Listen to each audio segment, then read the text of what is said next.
waxa aan murugada iyo xanuunka la qaybsanayaa waalidka Ikraan Tahliil Faarax iyo shacabka Soomaaliyeed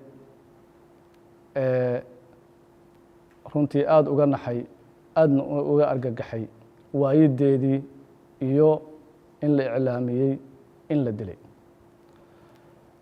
inna lillahi wa inna ilayhi raajicuun. waxa aan codkiga ku biirinayaa waxgaradka Soomaaliyeed, siyaasiyiinta, aqoon-yahanada iyo dadka kale ee codsaday in baaritaan madax bannaan lagu sameeyo dilka Ikraan inay cadaalad hesho waa waajib dadka Soomaaliyeed saaran ee waxgaradka ah ilaa la ogaado dhiiggeedii meesha uu ku baxay. anigana kuwaas ayaan ka mid ahay daba taagan dhiigga Ikraan iyo dilkaas wax magaradka ah.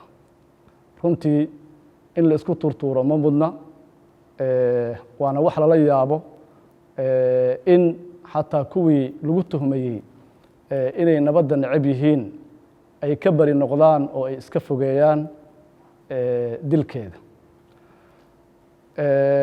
dhanka kaleeto waxaa maanta isoo gaartay oo iyaduna runtii murugo leh in dad ku abtirsada ama ay isku hayb yihiin Ikraan una murugooday kana naxay dhibka gaaray ay maanta afduubteen 3 dhalinyaro ah oo beel kaleeta ah, iyaga oo tuhun ka qaba in beeshaas dad ka tirsan ay lug ku leeyihiin hay-adihii ay ka shaqayn jirtay Ikraan.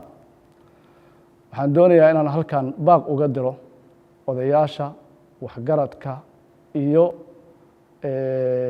dadka Soomaaliyeed gaar ahaan degmada Beledweyne in dhalinyaradaas si degdeg ah oo shuruud la'aan ah ay xorriyadoodii ku helaan. sax ma ahan dhaqanka ah in dadka aano iyo waxyaabo noocaas oo kaleeta ah inta loo raadiyo dad aan waxba galabsan la haysto. arrintaasina arrin hadda u khidmaynayso ama waxtar u yeelanayso ma aha cadaaladda aan u goobayno Ikraan. waxa aan jeclahay inaan bogaadiyo ugaaska beesha ay Ikraan ka dhalatay, odayaasha dhaqanka, waxgaradka, maamulka degmada Beledweyne iyo aqoon-yahanada tirada badan ee maanta u gurmaday inay shaqaaqada halkaas taagan xaliyaan ilaa iyo haddana ku guda jiro. waxa aan rajaynayaa in dadaalkoodaas uu miro dhalo. waxa aan rajaynayaa dadka walaalaha ah ee ku wada nool degmada Beledweyne oo wax badan ay ka dhaxeeyaan inaanay shaqaaqooyin meelo kale ka dhacay iyo ficilo aanay iyagu lug ku lahayn aanay keenin xasilooni darro iyo kala fogaansho iyo dhibaatooyin kale oo sii dhaca. dhammaan waxaan ugu baaqayaa qaybaha oo dhan inay isdejiyaan, walaaltinimadooda ilaaliyaan, dhiigooda ilaashadaan, ayna ogaadaan in iyagu ay yihiin dadka ay wax ka dhaxeeyaan oo xigto iyo ehelo iyo qaraabo iyo darisba wada ah. dhalinyarada maanta la afduubtay waa macallimiin iyo dhakhaatiir iyo dad howlaha wanaagsan oo khayrka ay ka shaqeeyo. waxaan rajaynayaa inay si degdeg ah xorriyadooda ay u helaan. wasalaamu calaykum waraxmat ullaahi wabarakaatu.